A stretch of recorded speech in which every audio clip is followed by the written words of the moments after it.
আসসালামু আলাইকুম এভরিওয়ান, সবাই কেমন আছেন? আজকে আমি আপনাদের সঙ্গে শেয়ার করব রসমালাই রেসিপি। আজকে গুঁড়া দুধ দিয়ে রসমালাই তৈরি করে দেখাবো। তো সম্পূর্ণ ভিডিওটি দেখতে থাকুন। তো রসমালাই বানানোর জন্য আমি এখানে 3 টেবিল চামচ গুঁড়া দুধ নিয়ে নিচ্ছি। আর এখানে দিয়ে দিব 1 চা চামচ ময়দা আর হাফ চা চামচ দিয়ে দিচ্ছি বেকিং পাউডার। আপনারা এখানে বেকিং সোডা দিতে যাবেন না, তাহলে কিন্তু মিষ্টিগুলো ফেটে যাবে। আমি সবগুলো উপকরণ এখানে ভালোভাবে মিশিয়ে নিচ্ছি। আপনারা চেষ্টা করবেন হাত দিয়ে সবগুলো উপকরণ ভালোভাবে মিশিয়ে নেওয়ার জন্য, তাহলে মিষ্টিগুলো ভালো হবে। এখানে আমি আরেকটি বাটিতে নরমাল তাপমাত্রার ডিম নিয়ে নিয়েছি। ডিমটি আমি ভালোভাবে হ্যান্ড বিল্ডার দিয়ে ভালোভাবে বিট করে নিব। তারপর ডিমের মিশ্রণ অল্প অল্প করে গুঁড়া দুধের মধ্যে অ্যাড করে দিতে হবে। তারপর একটি নরম ডো তৈরি করে নিতে হবে। আমার ভিডিওটা স্কিপ হয়ে গেছে। 5 মিনিট রেস্টে রেখে দেওয়ার পর আমি এরকম গোল গোল শেপ দিয়ে মিষ্টিগুলো তৈরি করে নিচ্ছি। আপনারা চাইলে যে কোনো শেপে মিষ্টিগুলো বানিয়ে নিতে পারেন। বানানোর সময় অবশ্যই খেয়াল রাখতে হবে যেন মিষ্টির গায়ে কোনো ফাটল না থাকে, তাহলে কিন্তু মিষ্টিগুলো ভেঙে যেতে পারে। এখন একটি প্যানে 1 কাপ পরিমাণ চিনি ও 1.5 কাপ পানি দিয়ে একটি শিরা তৈরি করে নিব।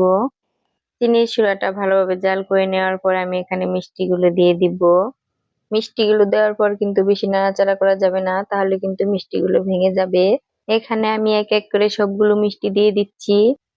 মিষ্টিগুলো দেওয়ার পর 4 থেকে 5 মিনিটের মতো আমি ঢেকে রান্না করে নেব। এর থেকে বেশিক্ষণ রান্না করা যাবে না, তাহলে কিন্তু মিষ্টিগুলো চুপসে যাবে।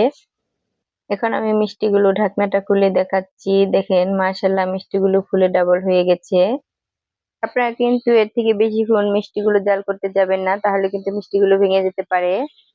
এখন আমি মিষ্টিগুলো নামিয়ে নিব আর এভাবেই চিনির শিরাতে আধা ঘন্টা ঢেকে রেখে দিব। দেখেন আমি মিষ্টিগুলোকে নামিয়ে নিয়েছি। মিষ্টিগুলো দেখতে অনেক সুন্দর হয়েছে, কালারটাও দেখেন অনেক সুন্দর এসেছে। এভাবে ঢেকে রেখে দেব। আর একটি কড়াইতে 2 চা চামচ চিনি আর অল্প পরিমাণে পানি দিয়ে আমি ক্যারামেল তৈরি করে নিব। ক্যারামেলটা দেওয়ার কারণে রসমালাইয়ের কালারটা যেমন সুন্দর আসে, ফ্লেভারটাও ভালো লাগে, খেতে অনেক ভালো লাগে। কিছুক্ষণ জাল করে নেওয়ার পর চিনিতে কালার আসতে শুরু করেছে। এখন আমি এখানে ঠান্ডা দুধ অ্যাড করে দিব। দুধ দেওয়ার পর ক্যারামেলটা একদম জমে যাবে, জাল করে নিলে আবার ঠিক হয়ে যাবে।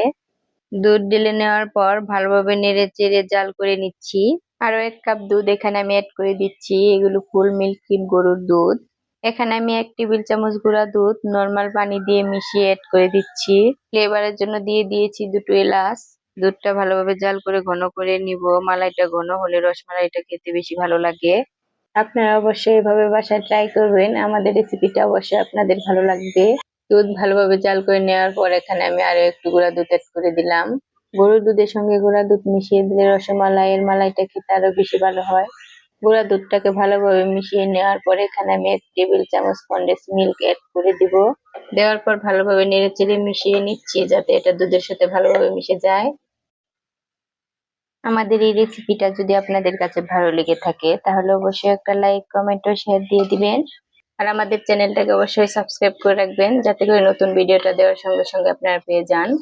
আমার মালাইটা জাল করা হয়ে গেছে। এখন আমি মিষ্টির মধ্যে এটাকে ঢেলে দেব।